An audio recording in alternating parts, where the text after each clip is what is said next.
Welcome you all again. For the ones who are just joining us, my name is Rita Bento and I'm sharing this session. So it's my honor now to introduce today's keynote speaker, full professor at Civil Engineering Department of the Faculty of Engineering of the University of Porto, Portugal.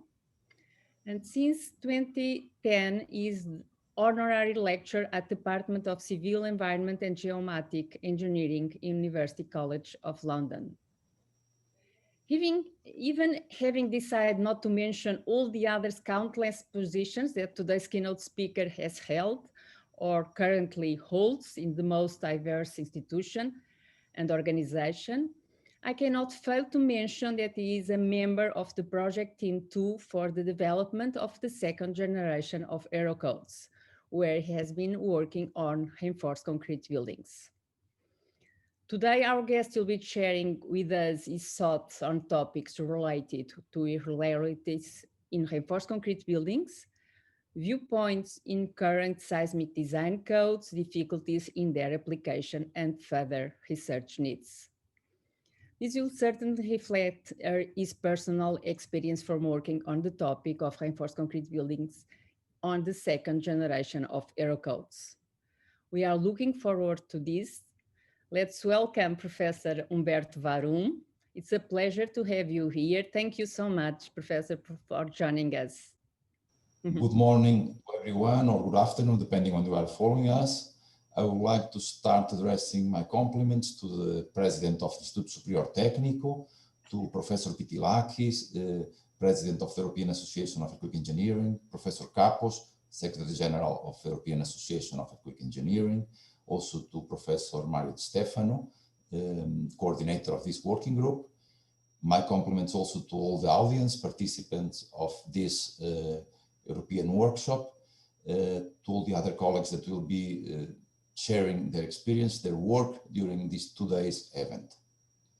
But please allow me to address a big compliment to Rita Bento for the amazing work she did, organizing not one, but 2 or 3 workshops during this year in different formats. So thank you, Rita, and thank you also for involving me in this workshop. Today, as already has been referred, I will be sharing with you some of our concerns, some of our conclusions, and eventually some of our ideas regarding the irregularities and the irregular behavior of reinforced concrete buildings. I will, if you allow me, I will start with some brief comments in order to introduce the topic. Then I would like to share with you some of the lessons we have learned in recent earthquakes in what regards the response of reinforced concrete buildings, with special focus on the aspects related with irregularities.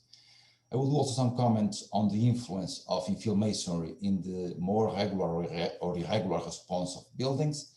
Briefly, I will also make some comments about the existing buildings and some comments about the construction practice that nowadays we are still using in the construction that may affect the more regular or irregular response of our buildings.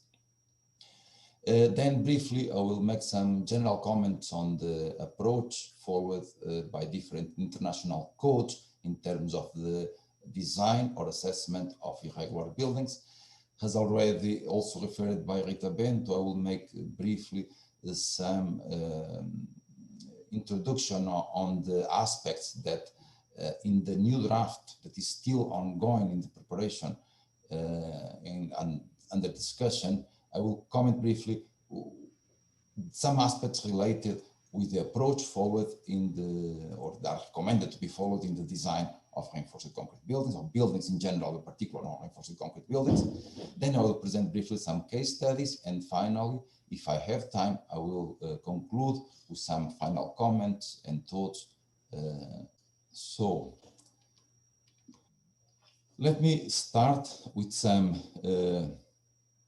initial considerations, which are questions. Eventually, you can even consider that there are provocations, especially talking in this group where you can find the more experts or the personalities, researchers and professors, which are the experts in this field and that had been working in the last years, in the last decades in this topic. So, and it's also important to say that some of the ideas or concerns that I will share with you are not totally or not absolutely new for you, but I hope that they can motivate our research groups to continue doing research in this field and eventually continue working to come out with proposals for eventual consideration and inclusion in the future versions of our code.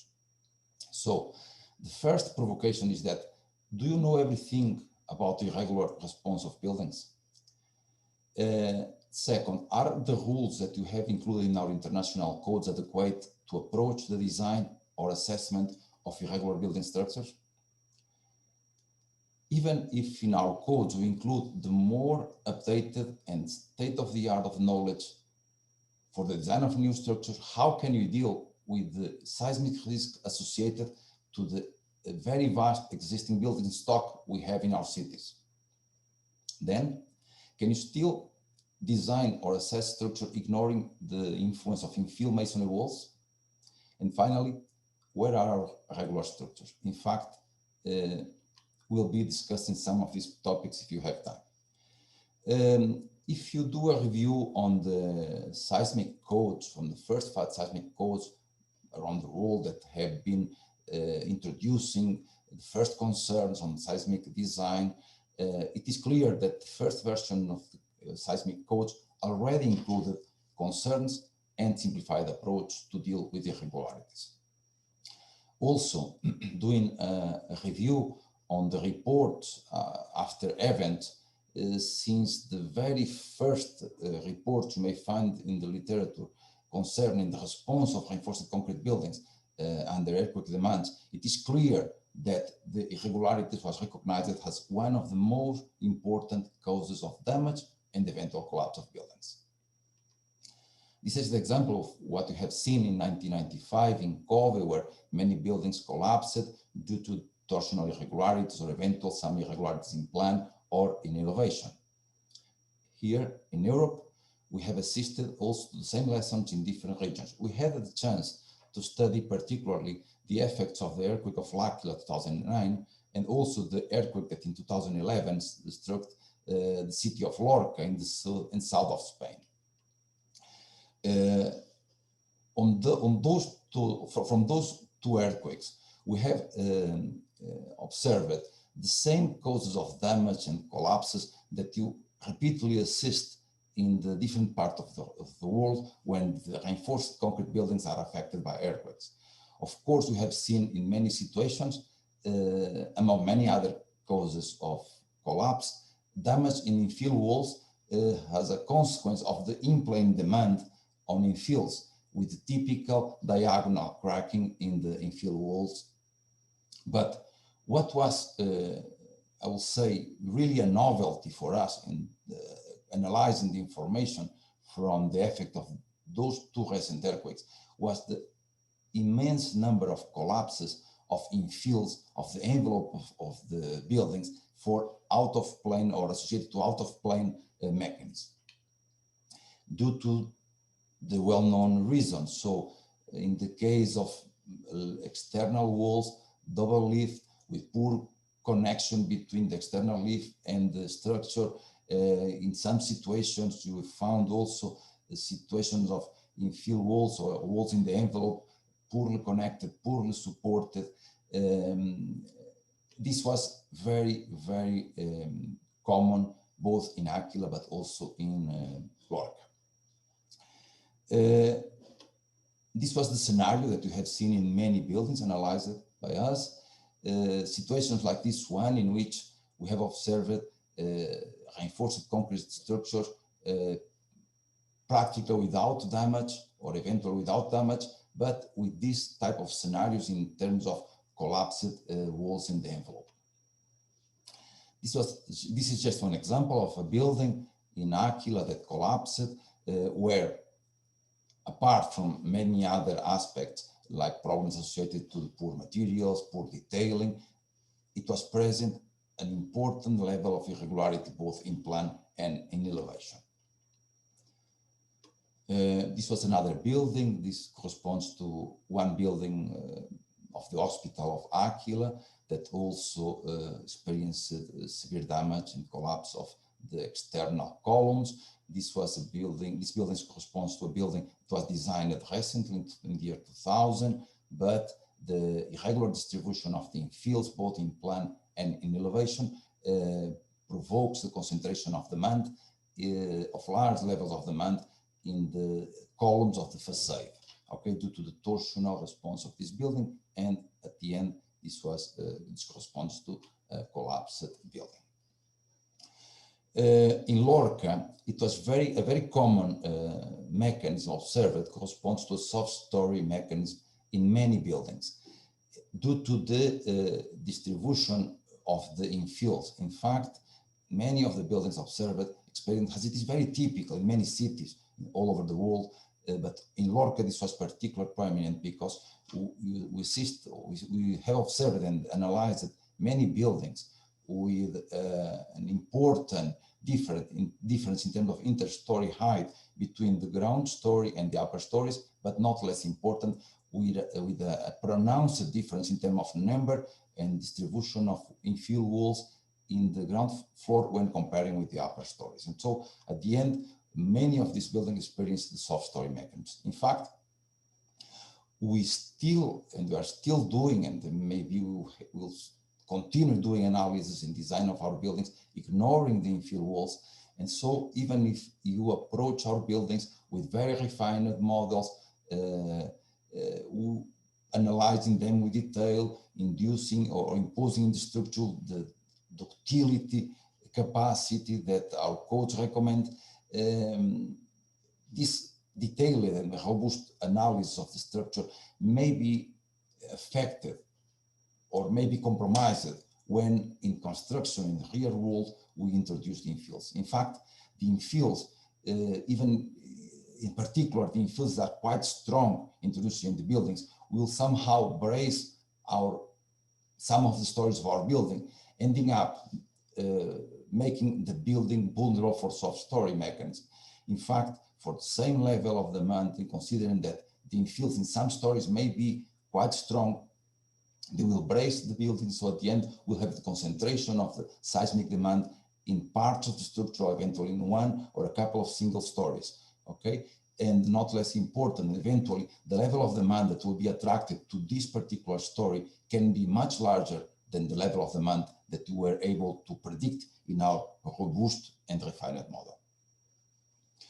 More recently, in 2015, we have also chance to analyze some of the buildings affected by the earthquake that struck Nepal.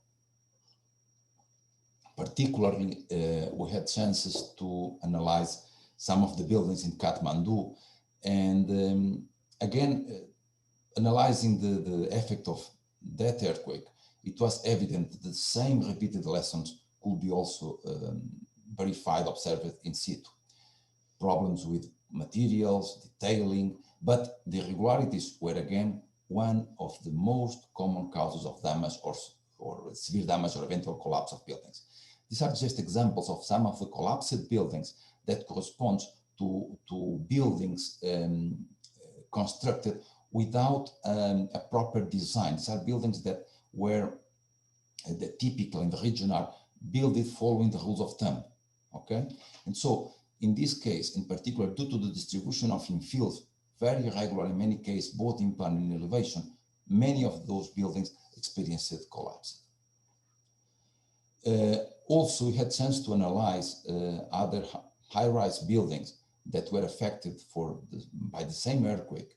I'm talking about a group of 15-story buildings that were designed according to modern codes applied in the region of Nepal.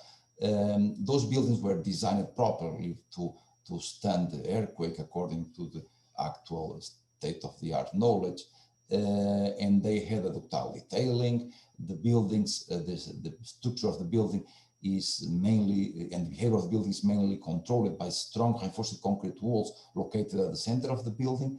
But as you can observe in this figure, so these buildings had a response dominated by torsion with impressive damage in practically all the walls in the facade due to the torsional response of this type of buildings. More recently, 2017, we had also chance to analyze some of the buildings affected by the earthquake that struck the central region of Mexico, and that ended up affecting a large number of buildings in the city of Mexico. Again, analyzing the causes of damage and collapse, same reasons can be highlighted. Some problems associated with flat slabs, but among the common causes of damage and collapse, again, the irregularities. Particularly, many buildings corresponding to buildings located in the corner of urban blocks experience important damage associated to torsion. Okay, as you can see in this video,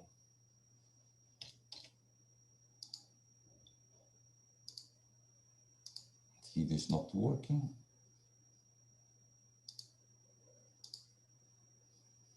It is not working.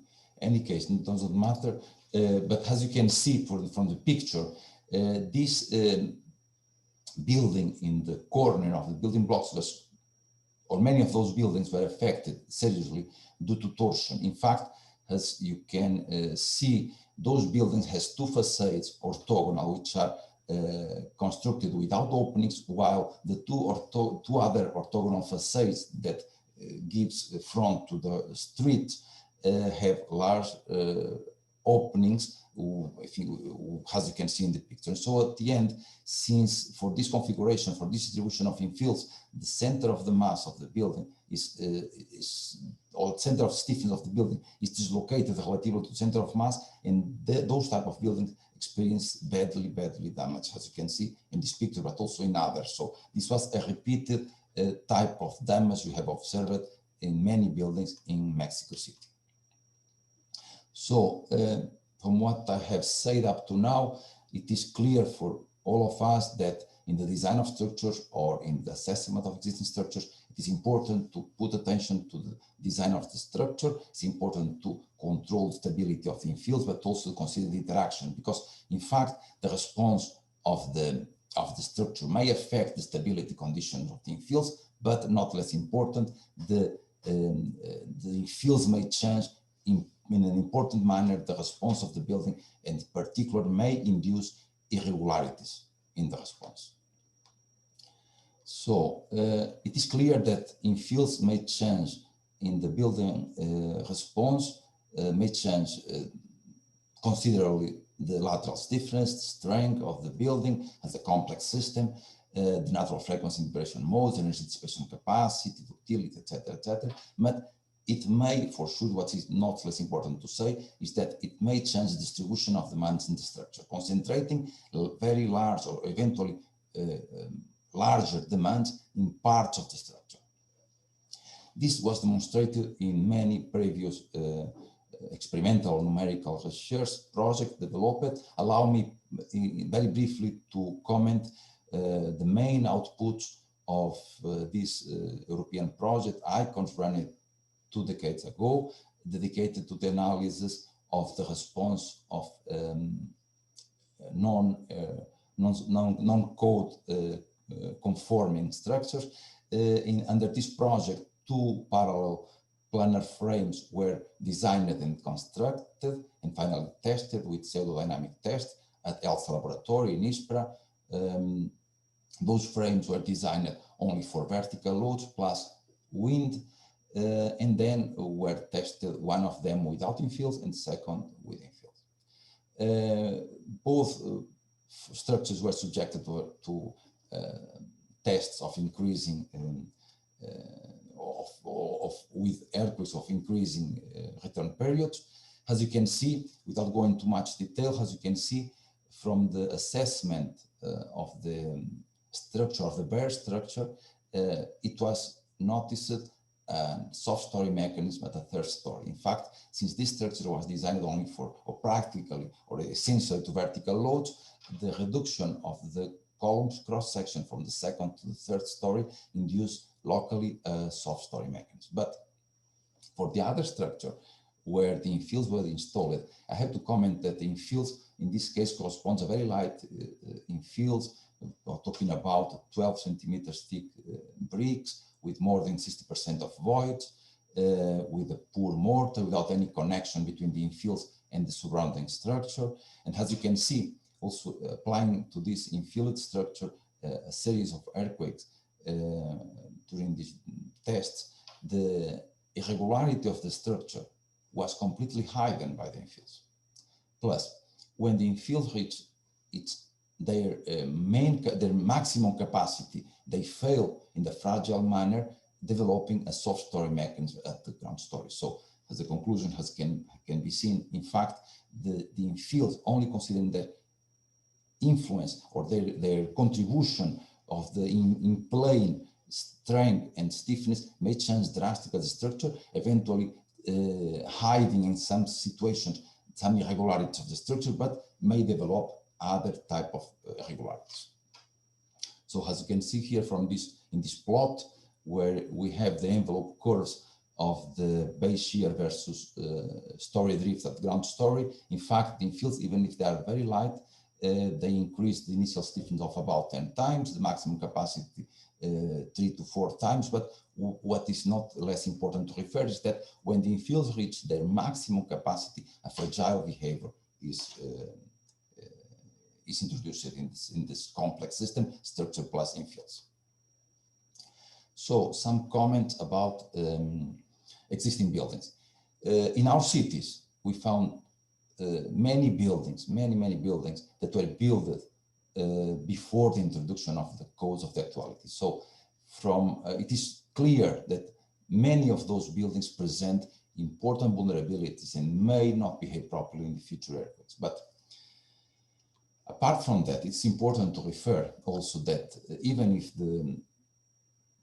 these seismic earthquake codes were introduced in Europe in the mid of last century, the evolution of the structural systems was somehow slow, at least slower than the evolution that we introduced in the infill, in the wall system, and particularly in the envelopes of the buildings. As you can see from this scheme, in fact, in the last decades, we have changed in the very, I'll say, in a very rapid manner, the ways that you have been building our facades, and so, or the walls in the facades. And so this, and it's important to refer, because in the assessment of the buildings, we have to consider the different type of masonry that you may find in our buildings. And of course, this changes from region to region.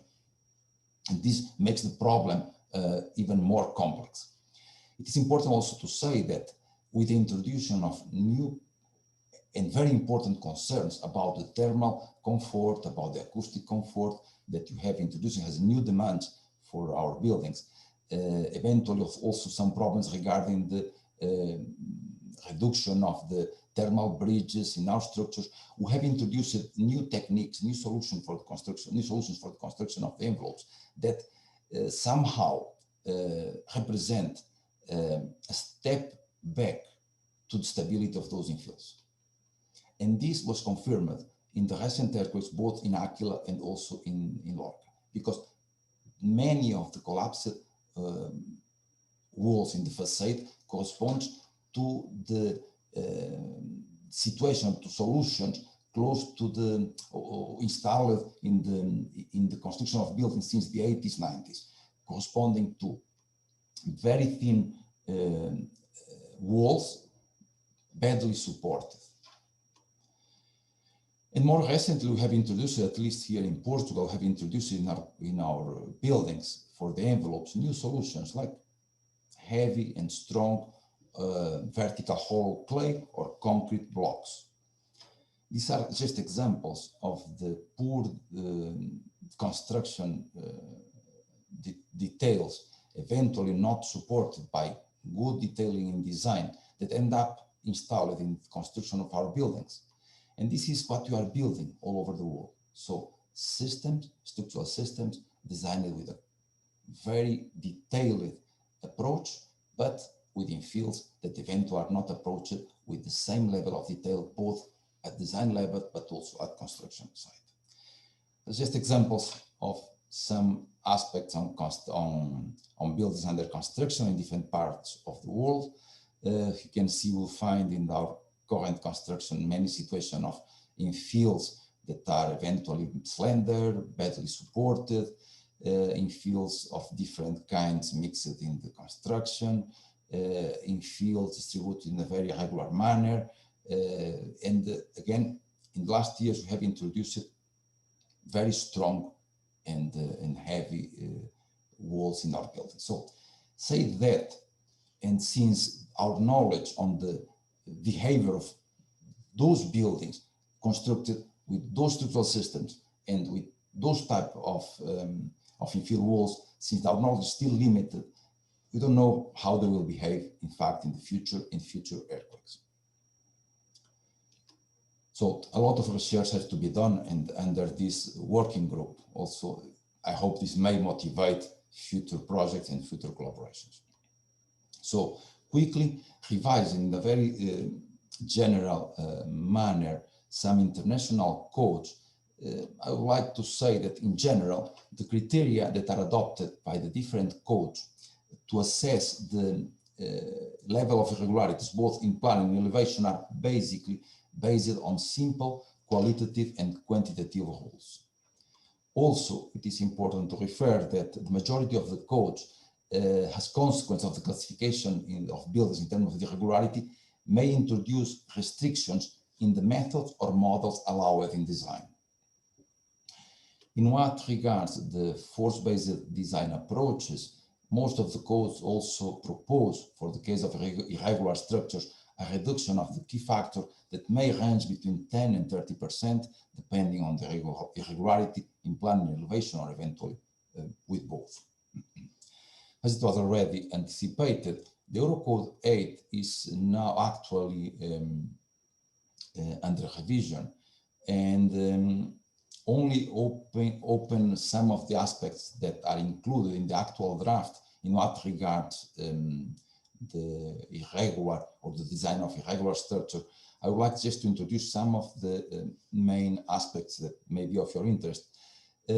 Also allow me to say that this version is a draft. It's not a consolidated version, it's still under discussion, okay? But anyway, so to introduce some of the aspects more relevant to this working group. In the actual draft, 3 levels of ductility are included for the design. For the particular case of concrete buildings, we have decided to align the highest level of ductility, which is called DC3, approximately to what was included in the actual version of Eurocode as DCM. For the first level of ductility, for the first ductility class, we have aligned it with the former or the actual ductility class law, and we have introduced that intermediate ductility class in DC2. Regarding the classification of the structural types, formally in the actual draft, the torsional flexible system is not included, even though, as we will comment next, this type of behavior is controlled. And it is included in this actual draft a new structure type, which is the flat slab structure. Regarding the behavior factor, in this actual draft, the behavior factor is defined as based on 3 components that may influence the final value of key factor. I am talking about the redistribution of the capacity of redistribution of the structure, the overstrength, and the deformation energy dissipation capacity. As I already said before, in fact, the rule that was first in the actual version of Eurocode that was used to eventually classify a system as torsional flexible is kept, but is kept only to check the verification of the system. And then, as you will see, this will affect the behavior factor. But what was removed was the classification, was the system, a particular system classified as torsional flexible system. Regarding the long list of criteria that were included in the, or is included in the actual version of Eurocode for the classification of the regularity in plan of the structure, most of the criteria are kept with some minor adjustments. In what regards the criteria included in the actual version of Eurocode for the evaluation of the regularity in elevation, these criteria are basically kept, but some of the criteria were transformed from qualitative for a more quantitative values. And of course, those values need calibration. Regarding the reduction factor, the reduction of the behavior factor for each type of irregularity, I should say that for the irregularity in elevation, there was no change. For the irregularity in plan, it was decided to propose in this draft to not reduce the behavior factor, but the concerns about the irregularity in plan are kept. The criteria that I have just commented were included in an annex. And regarding the torsional flexible behavior, the actual proposal is to adopt the behavior factor of the structural system depending on its classification, eventually reducing it for the cases when the structure was observed to be, was classified to be torsional flexible. And the reduction is reached, reducing the behavior factor, the basic behavior factor, multiplying it by 0.8. So briefly, I'll say that particular for irregular structures in plan, in the actual draft, are proposed lower penalties of the Q factor. What I have just said is here presented again, but in a summary table. Regarding minimum design eccentricities, the concept included in the actual version of Eurocode 8 is kept, but now not has an increase of the eccentricity, but has a minimum eccentricity. I mean that in the design it's proposed to check and to evaluate the natural eccentricity of the building, and eventually we should respect in design this minimum value corresponding to 5% of the dimension of the building orthogonal to the direction of the earthquake. There is an extended new section for the masonry fields. I will not go into much details, just to refer that in this draft it is clearly defined that masonry fields has interacting or non-interacting, and for each type of infills they are classified as ductile or non-ductile depending on the material, detailing, and the way that the mason is connected to the structure. This is mostly what was already included in the actual version of Eurocode. What I would like to highlight is that in the new rules that are included in this chapter, a special focus on the relevance given to the infills is centered on the eventual change of the structural behavior and safety regarding the irregularities and the irregular response of the building. Recently, we have selected 8 buildings. Those buildings correspond to buildings that were recently designed between 2018 and 2020, all in Portugal. I'm talking about buildings with 8 to 12 stories.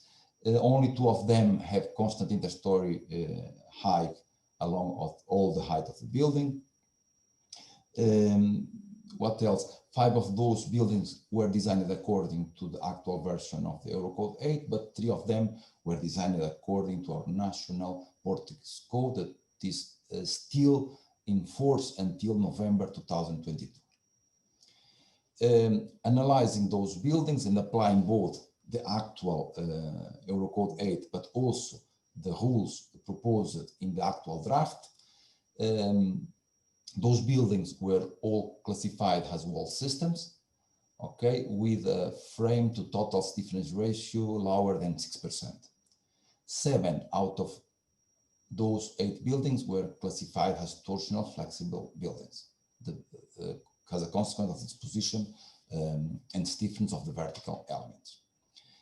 Applying each of the criteria included in both the actual Eurocode 8 and the draft proposed, and in what regards classification of the structure in plan, I have to say that all the 8 buildings were classified or are classified as non-regular in plan, both according to the actual code, but also according to the draft that is under development. In what regards the regularity in elevation, 7 out of 8 of the buildings studied were classified as non-regular in elevation, both according to the actual Eurocode, but also according to the current draft. So this may allow us to conclude about one of the main questions I raised at the beginning of my intervention. In fact, where are our regular structures?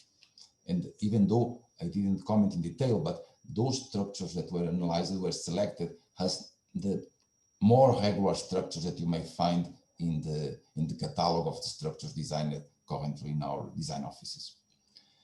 Okay, briefly, I'd like to comment some of the numerical studies we have been developing in the last years. The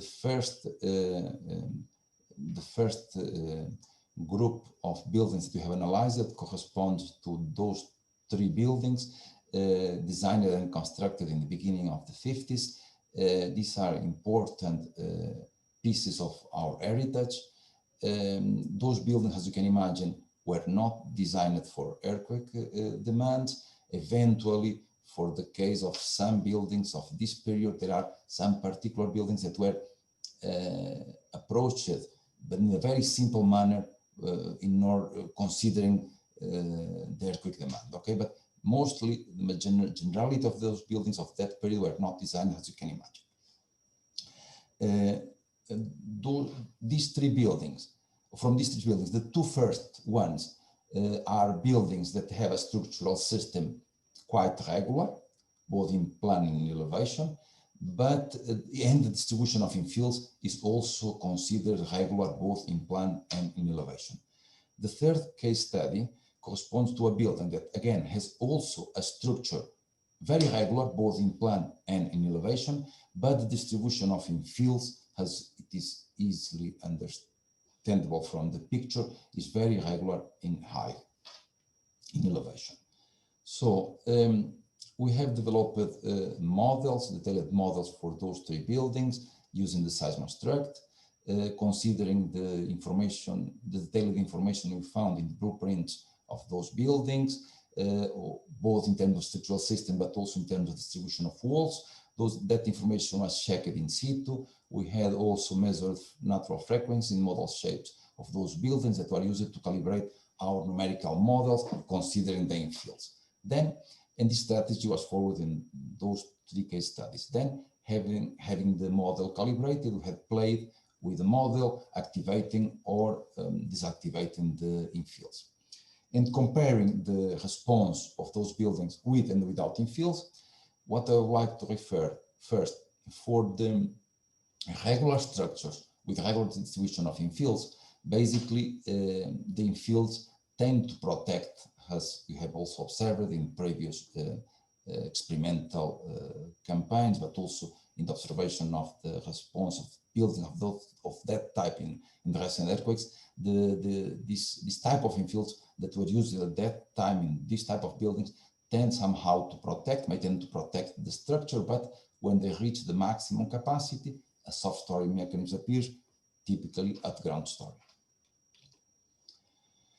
The third case study, the soft story structure, was also, the model was also calibrated following the same procedure as the previous one.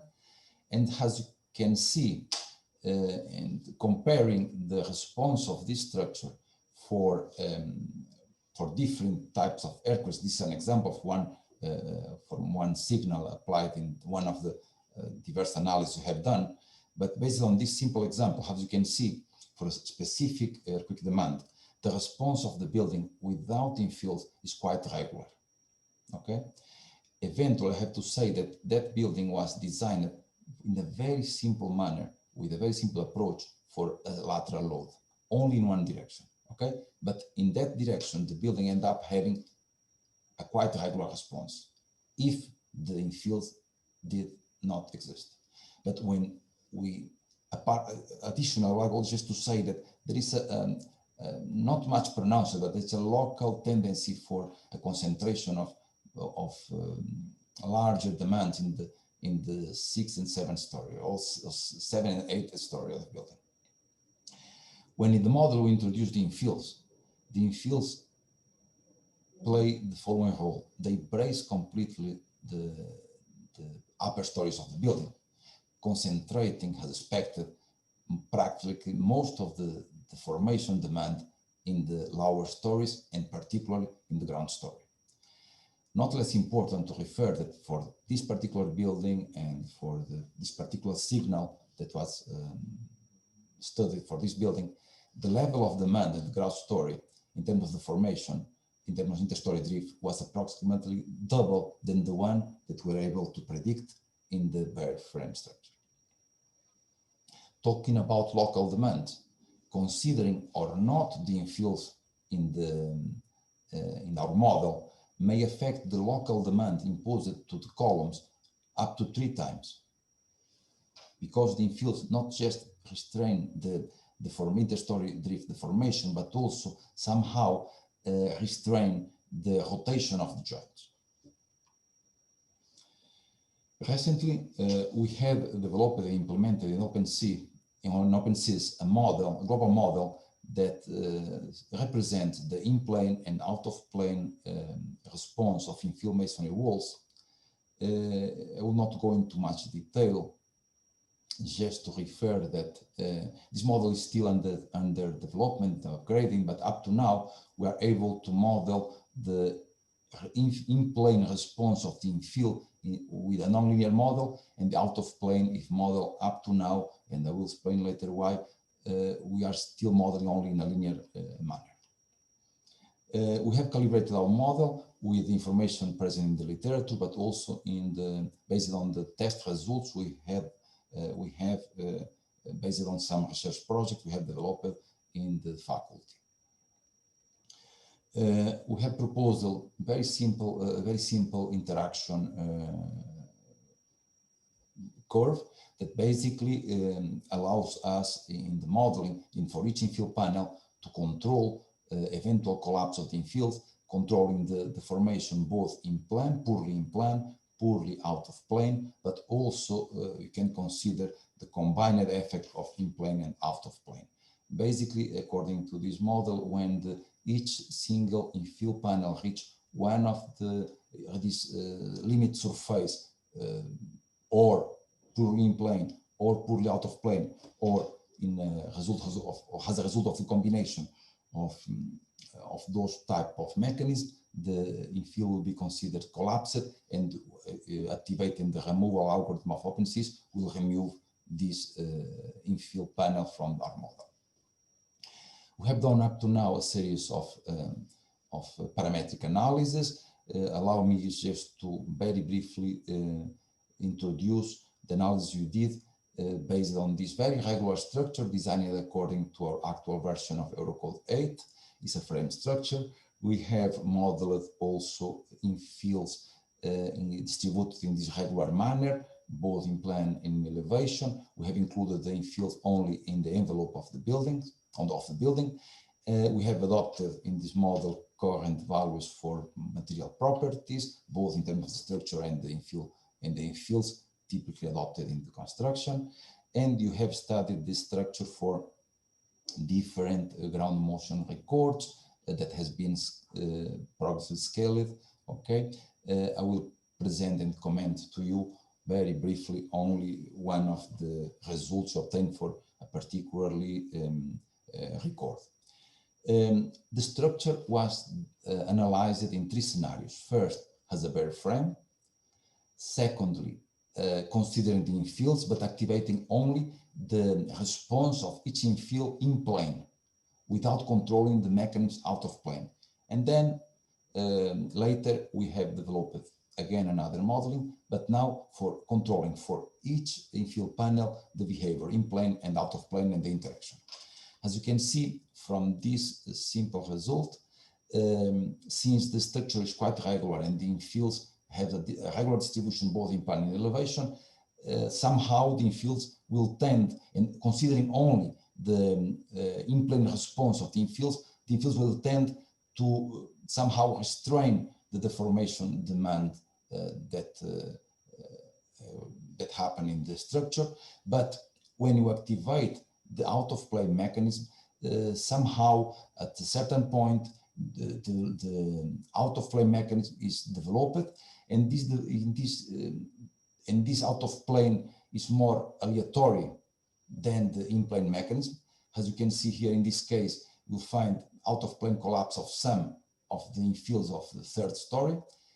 We end up losing some of the infills at eventually third story, which induce at the end, start inducing in the structure some irregularities in plan and in elevation.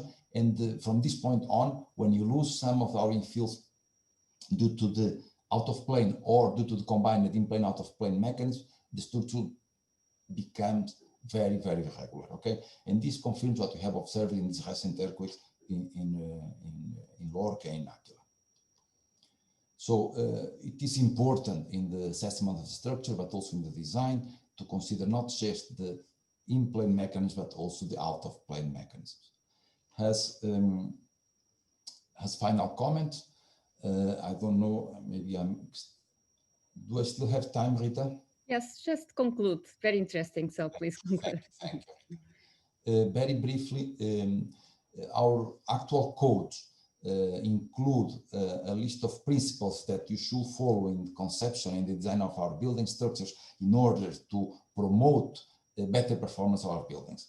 It has structural simplicity, uniformity, symmetry, redundancy, etc., etc. It's important to highlight that when you're introducing our buildings in fields, some of those principles, even if you follow them in design, may be compromised. Also, it's important to say that our actual codes allow us as designers to design structure with a pronounced level of ductility associated to an important reduction of the behavior factor and associated to a detailed list of verification rules in order to induce in the structure the ductility to intend to have to accomplish the safety of the building. But when we introduce the infill masonry walls, they may change in a dramatic way the response of the structure. Eventually, will not allow the structure to explore the ductility that you have provided in certain regions or certain parts of the structure. Dealing with codes. In codes at the end, we have to introduce recommendations and rules. Of course, without compromising never the safety, we should include rules that should end up being a good balance between detail, complexity, but easy of use. Because those rules should be applied at the end of the day by the engineers that are in their office designing structures with very different configurations with many demands. Finally, as a conclusion, I would like to say just that, as previously referred, recent earthquakes keep proving us that irregular buildings exist, and many of the buildings that are damaged in earthquakes are a result of this irregular behavior. The majority of the irregular structures, of the structures with irregular response, with eventual damage associated with this irregular response, are associated to soft story mechanism and torsion. Okay. Currently, we are designing more and more ductile structures, but the question that arises: are those structures regular? Will you be able to explore that level of ductility? Then infill masonry walls exist in the majority of the structures. We know that, and we recognize that they may change dramatically the response of the structure, in particular the condition of the regularity, in particular they may induce a more pronounced irregular behavior. So we should consider them, at least in our numerical analysis, in order to develop and calibrate more simple rules to be included in the codes of the future. The rules that you have in our current codes and are also included in the draft that you are producing need calibration. So we need parametric work, numerical analysis, maybe some experimental work also to be developed on the research group from our universities. Also, in this working group, we need the effort and dedication of all the scientific community in order to derive conclusions and recommendations that should be at the end simplified and included in our codes. Some acknowledgements to a national agency for the financing of our research. Credits to the colleagues and students that are working in my group that have been enthusiastically working in this field. And to conclude, thank you for your attention, and sorry if I overpassed the time I have. Thank you, Rita. Thank you so much for an enlightening presentation on the right way of the interest of Working Group 8 of European Association of Earthquake Engineering. So we are running out of time, but I have to open the Q&A session. Okay, I have noticed that there are raised hand from Professor Lavan, Oren. So we are going to allow you to ask your question. Okay. Yes, thank you. Thank you for the interesting presentation. So my question is as follows. Essentially, with time, we refine more and more the criteria for irregularity and also amend the Q factor. But as you mentioned, this highly nonlinear and complex behavior of infill walls in this case, but in other cases of structural elements, we don't really take that into account. I mean, for new buildings, the Eurocode still allows for all buildings a linear analysis to be conducted. Are there any thoughts of enforcing some kind of a nonlinear analysis for highly irregular structures? Thank you, Oren. I don't know how to answer your question, but I will say that of course, codes allow the analysis and design in the nonlinear range. But I truly believe that even though this possibility is open, we still have too much work to do. We still have to do parametric analysis. We still have to do a lot of effort in order to validate it. And so at the end of the day, I believe that for many of the buildings and for many of the cases of the buildings that you are designing and constructed, we'll continue doing our design with simple elastic models. But of course, all our research, all the work we're doing, all the analysis we're doing with our nonlinear numerical tools is very valuable, and you need it to calibrate simple rules for design, at least for current buildings.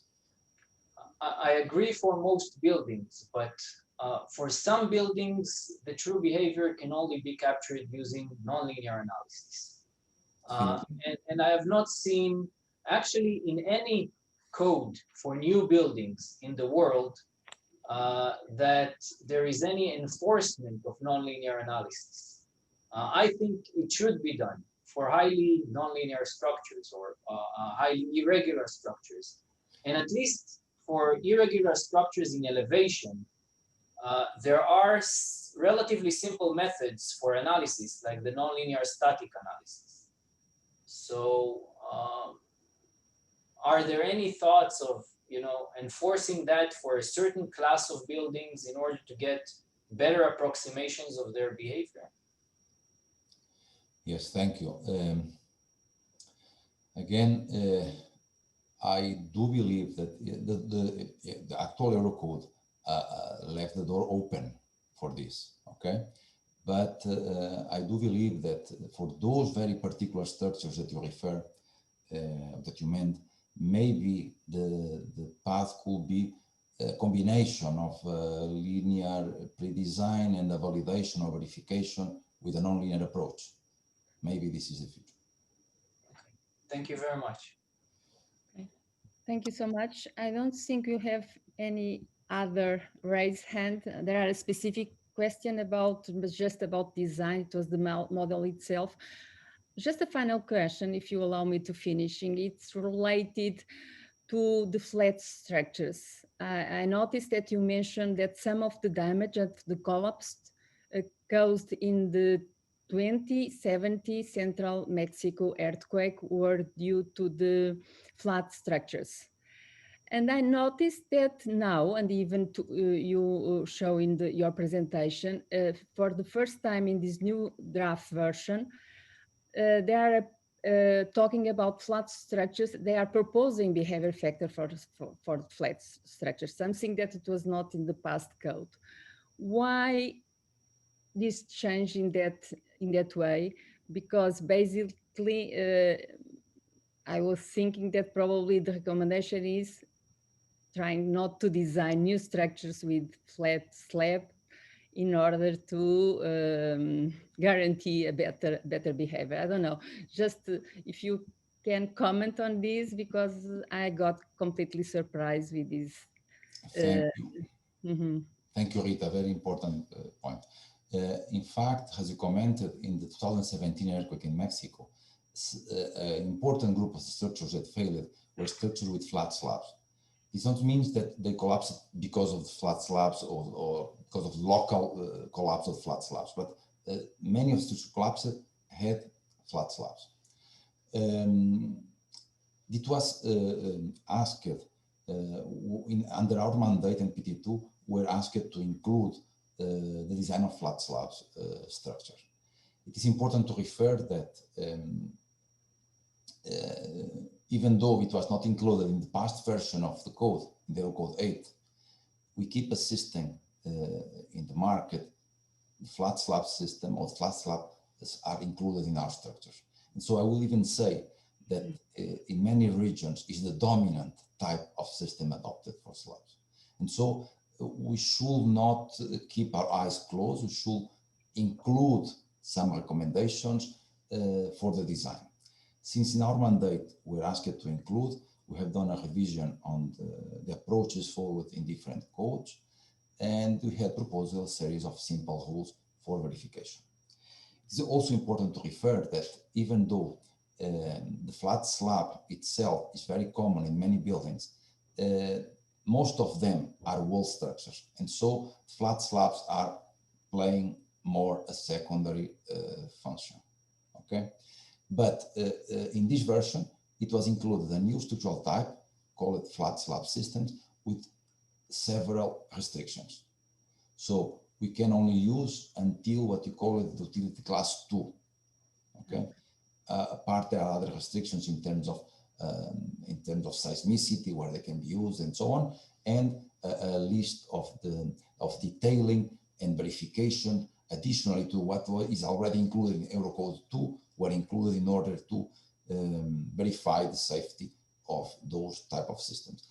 And again, also those rules need validation. Okay, thank you. Thank you very much for the explanation. Thank you so much for joining us and for this presentation. With this, we close the session. So we are slightly light if you compare our program, but we'll have a small break. You'll be back in 10 minutes. Thank you for joining us. Thank you. Thank you all. Thank you, Rita. Thank you.